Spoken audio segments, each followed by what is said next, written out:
and welcome to Storytime with me, the Wainer. Today, I have a beautiful story. I hope it's a beautiful story from the book called Steampunk, an anthology of fantastically rich and strange stories. Because it's October, I will try to release another video soon enough of a scary story.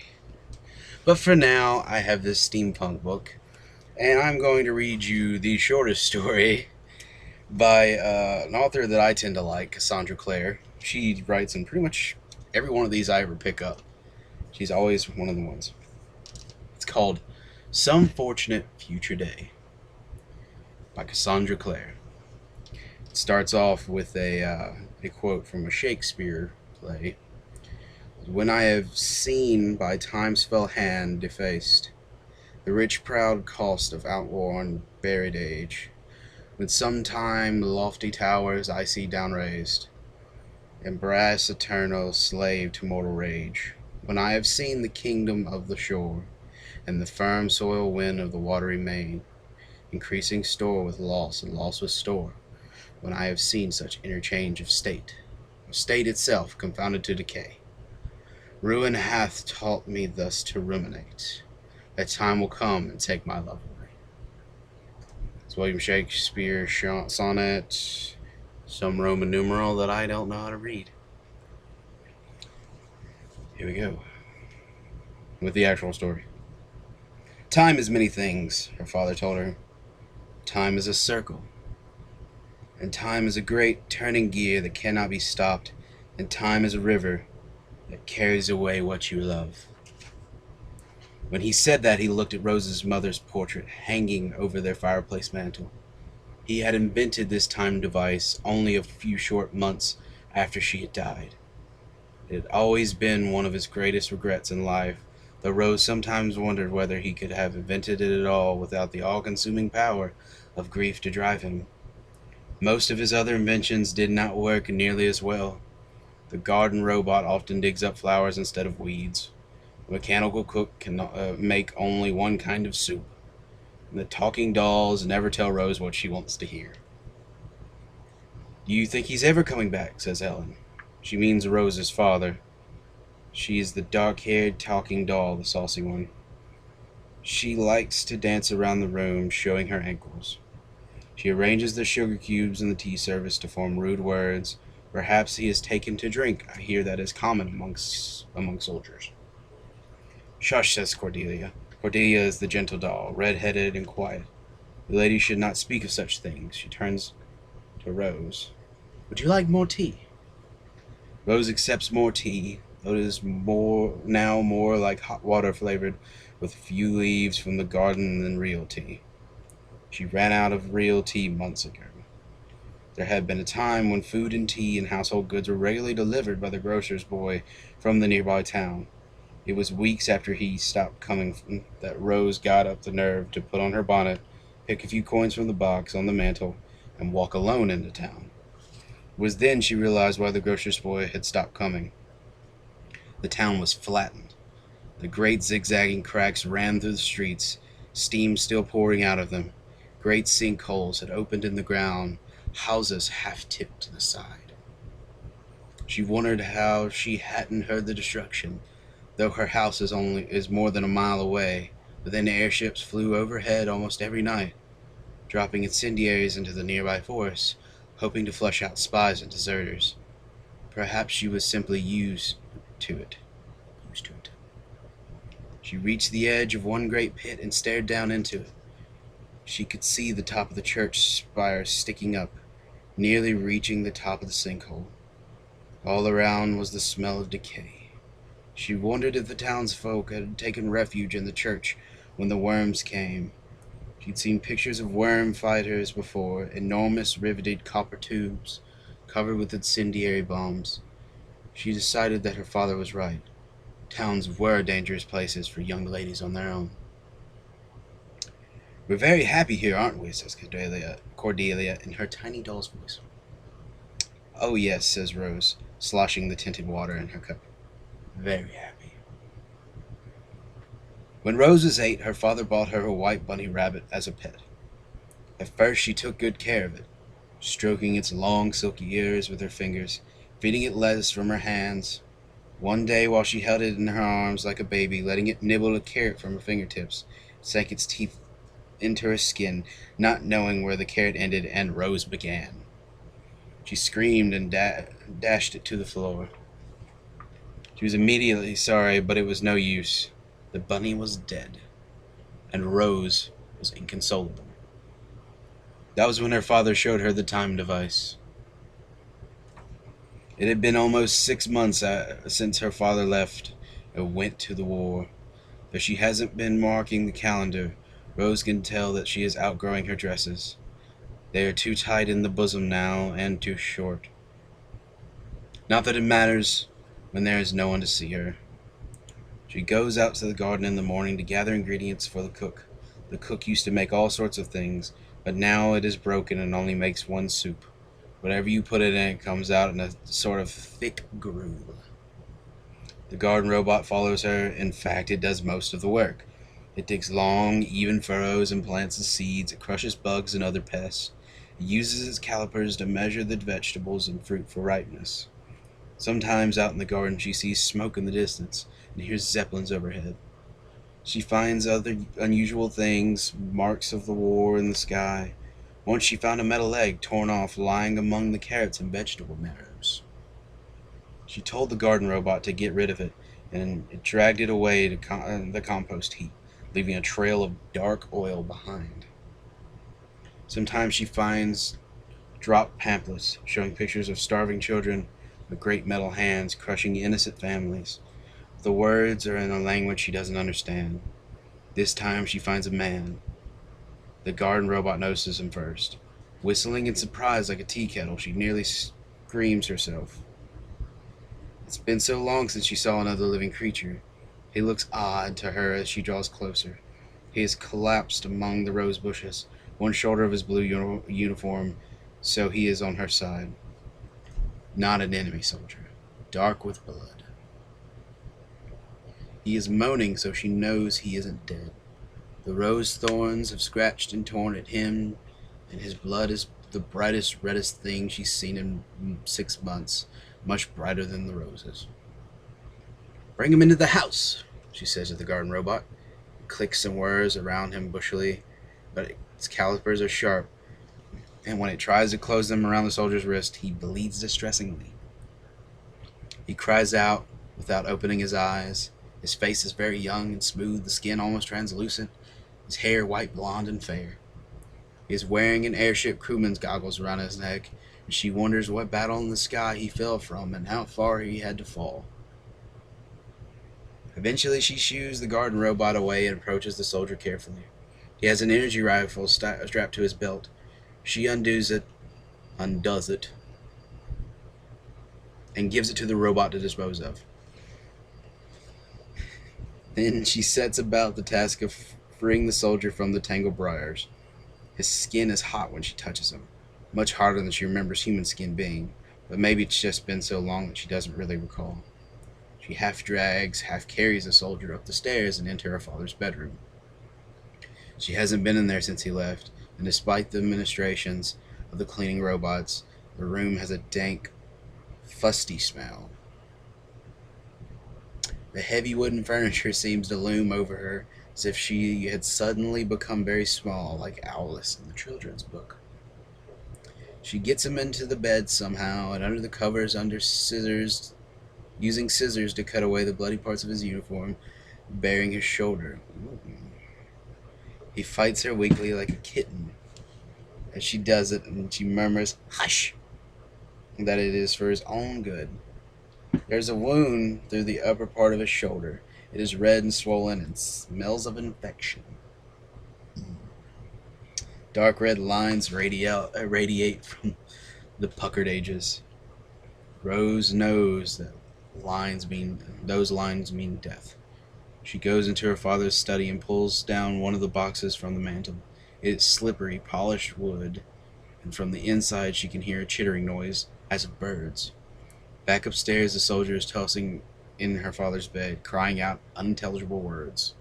Rose wishes there was someone else with her, someone to hold him down as she opens the box and lets the mechanical leeches run over his body. The soldier screams and thrashes at them, but they cling tenaciously. They fasten onto the wound and skin around it. Their half-translucent coppery bodies, swelling and darkening, as one by one they fill with blood and fall to the side.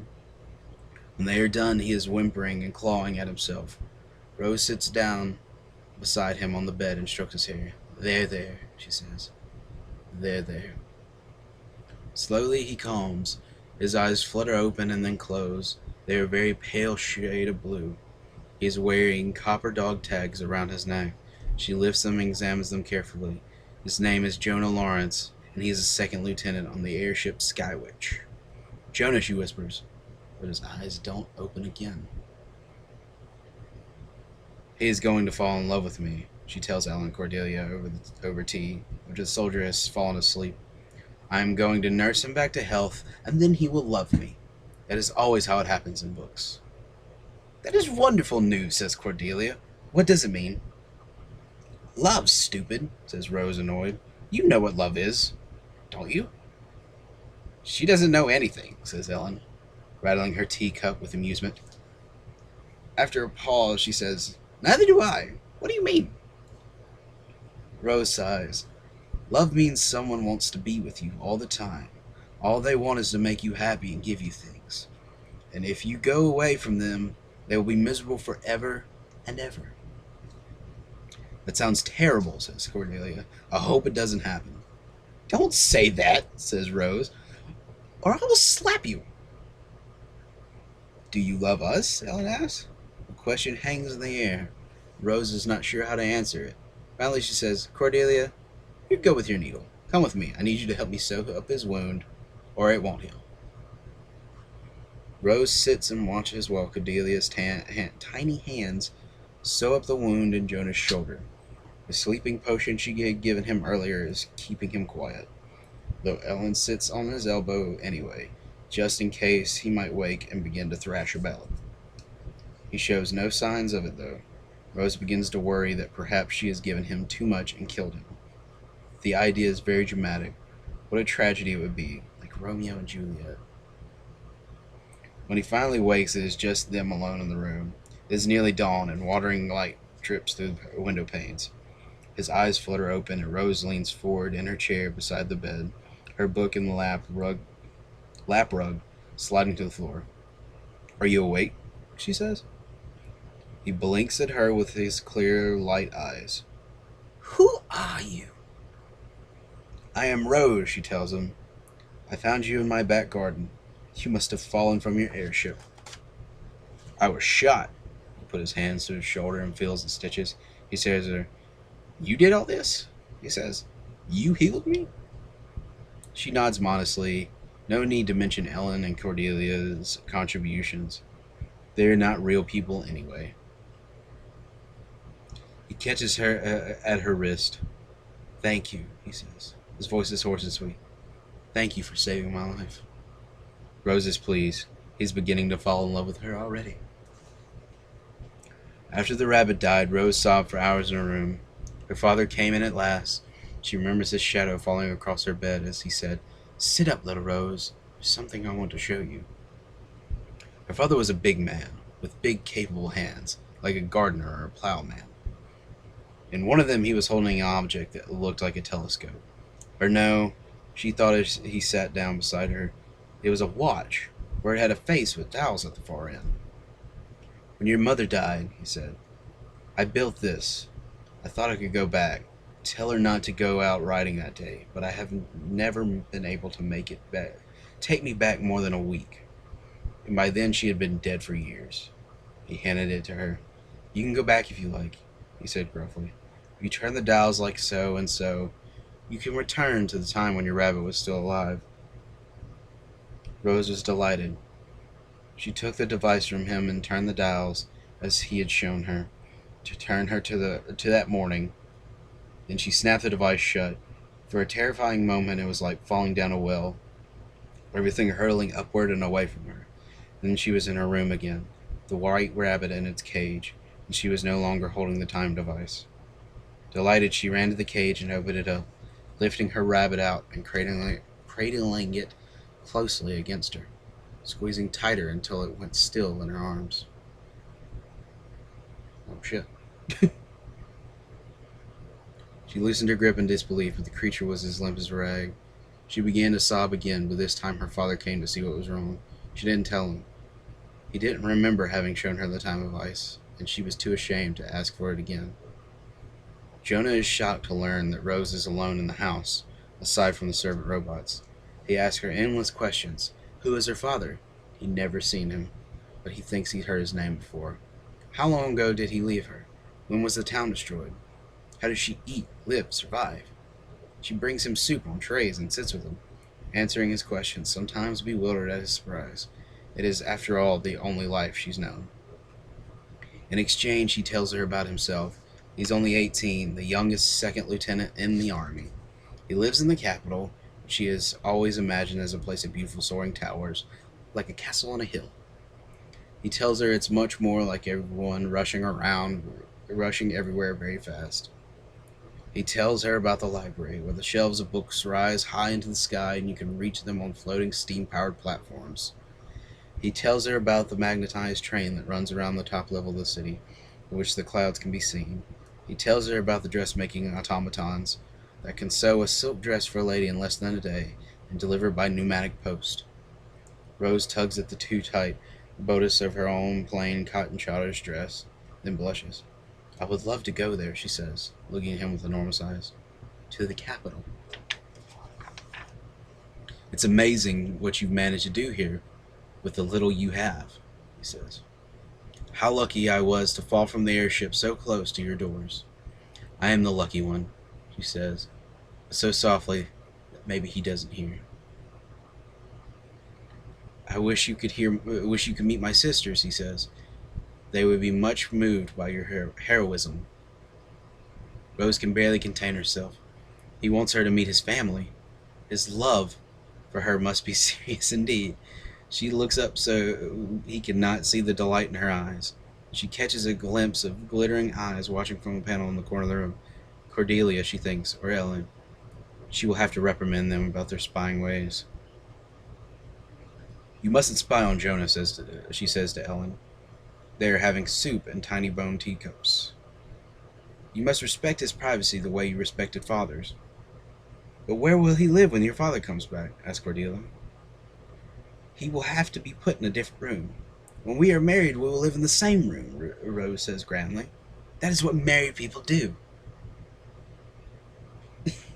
So, he will move into your room. Ellen's face is all squashed with disbelief. She is probably thinking of Rose's tiny bed, barely big enough for one. Not at all, says Rose. We won't be staying here once we're married. We shall go to the capital and live there.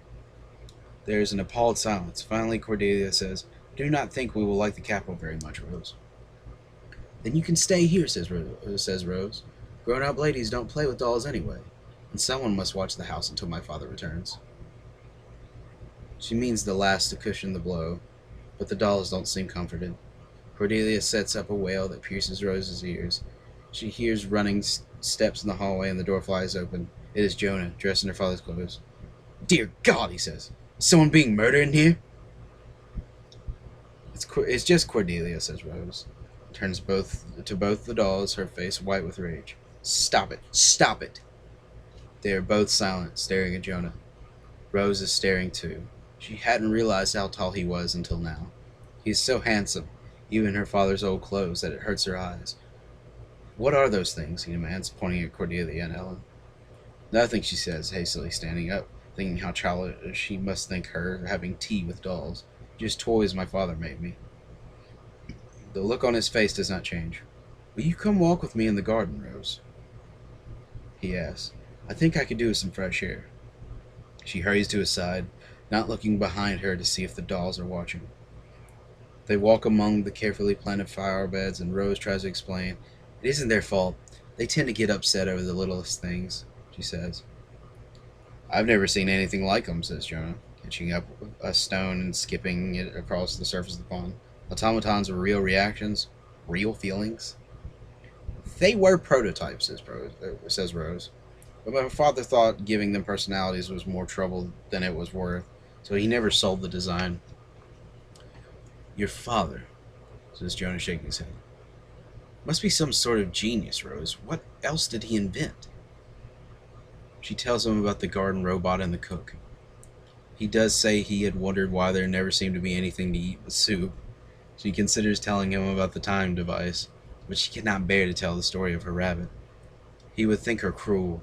All the while that she talks, he nods his head, considering amazed.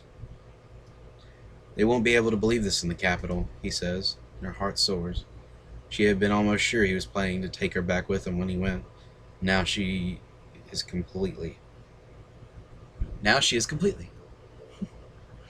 And when do you think you will be well enough to make the journey back? She asks, eyes cast modestly to the ground. Tomorrow, he says. A blue jay is calling from the treetops, and he raises his head to follow the noise. Then I must prepare a special dinner tonight to celebrate that you're well. He takes his hand and he looks startled. That sounds very pleasant, Rose, he says, and turns so that they are walking back toward the house again. His hand slides out of hers. It doesn't seem intentional. Rose tells herself that it means nothing. They're going away together tomorrow. That is all that matters.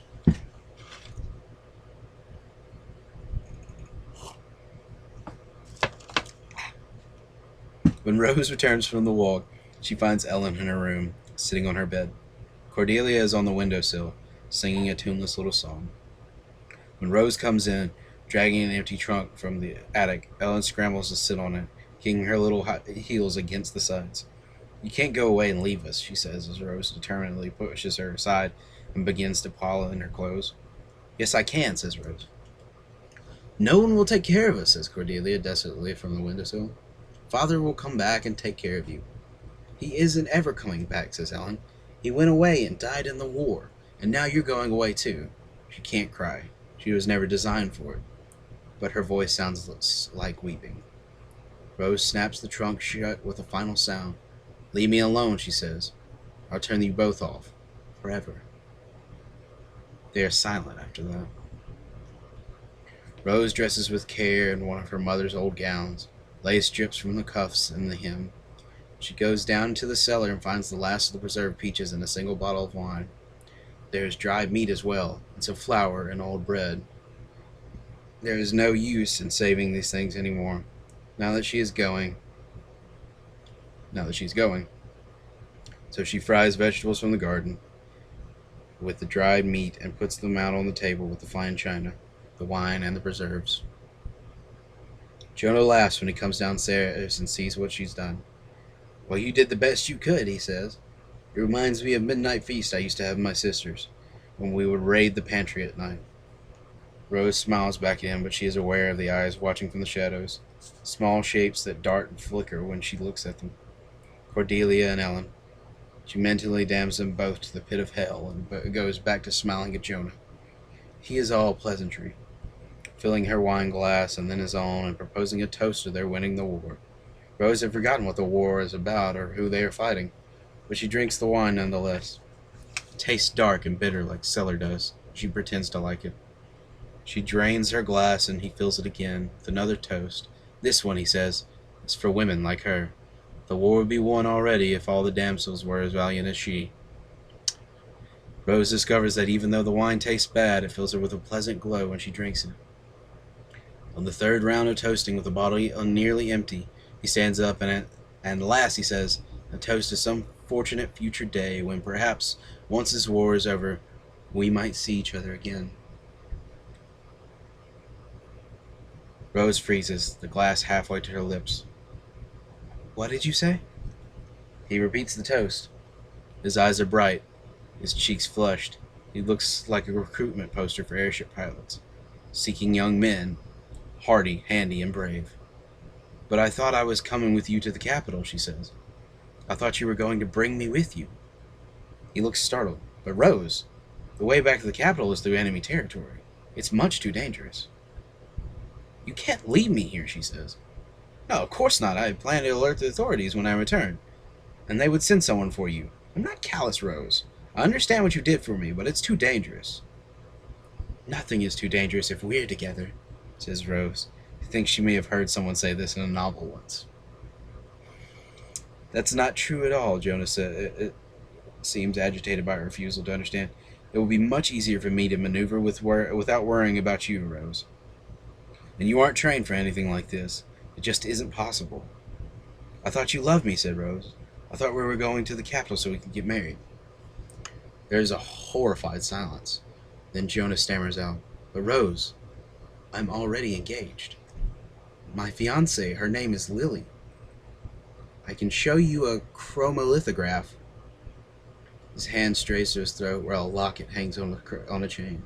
But Rose has no interest in this girl, this fiancée, with a flower name like her own. She stumbles to her feet and away from him, even as he moves towards her. I think of you as if you were my own little sister, Rose. Whew. She runs past him, runs up the stairs and into her father's study, slamming the door behind her. She can hear him calling out for her, but after a while, he stops calling, and there is silence. The sun has begun to set outside, and the room is filled with reddish light. She slips to the floor, her head in her hands begins to weep. Sobs rack her body. She is aware of the touch of hands on her hair, and someone stroking her back. Ellen and Cordelia surround her, petting her as if she were a crying child. She sobs for hours, but they don't tire. It is Rose, finally, who wearies first.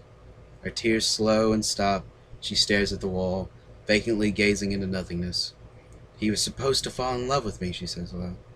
I must have done something wrong. Everyone makes mistakes, says Ellen. It's all for the best, says Cordelia. I never liked him anyway, says Ellen.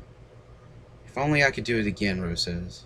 I'd be different this time, more charming. I'd make him fall in love with me, and forget everything else. It doesn't matter, says Cordelia. Dawn is lightening the room. Rose gets to her feet and goes over to her father's desk. She rummages through the drawers until she finds what she is looking for, and then returns to the window. Looking down from here, she can see the front door, the garden, the meadow, and the forest in the distance. The dolls clamor around her legs like children, but she ignores them. She waits. She has nothing but time. The sun is high in the sky when the front door opens and Jonah steps out. He's wearing his uniform, patched to the shoulder where she cut it away from him.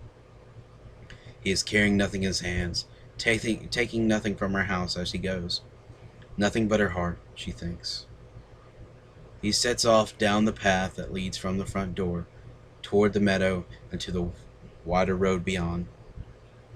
He steps once, a few steps from her house, and looks back and up, squinting in the sun. He raises his hand in a half-hearted wave. Rose does not respond. This Jonah, this version of him, no longer matters. It doesn't matter where he thinks he's going. It doesn't matter that he doesn't love her. She is going to change all that. He drops his hand and turns away, and Rose looks down at the time device. She spins the dial back. 1 day, 2 days, 3. She hears Cordelia call out to her, but she snaps the device shut, and the doll's voice is lost in the whirlwind that picks her up and spins her round and carries her backward through time. In moments, it is over, and she is breathless, sitting once again in the windowsill. The dolls are gone, the time device no longer in her hands. She anxiously looks out the window. Had she guessed the time right? Did she miscalculate? But no. Her heart leaps up with happiness as she sees the man staggering out of the forest and dropping to his knees in the meadow, leaving a trail of blood behind him. It begins the long and painful crawl towards her garden, where she will find him again. I would have to say, I got this book from the library just so I could read it for this video, read a story, but that was really interesting. Cassandra Clare was the one that wrote the Mortal Instruments series that is fixing to have a movie come out, which that series was a little sketchy, but I did really like that when I was in high school, which is actually pretty good. It had some cool fantasy stuff in it. I really like that story, even though that was kind of stalkerish at the end, but you know, crazy woman out in the woods, what do you expect? Hey, if you liked it, let me know. Comment on this. Like this video if you like that story. If you like the way I read it. You probably didn't like the way I read it. But, yeah. So comment, tweet me, something like that. Let me know if you want me to read more stories, what stories you want me to read. If I can't find them, let me know where I can find them. Something like that, you know? I really enjoyed this. So, subscribe, Wayne Little, Dr. Wayner, whatever it is that it says up there. Subscribe it, like this video. Again. And I will be back soon.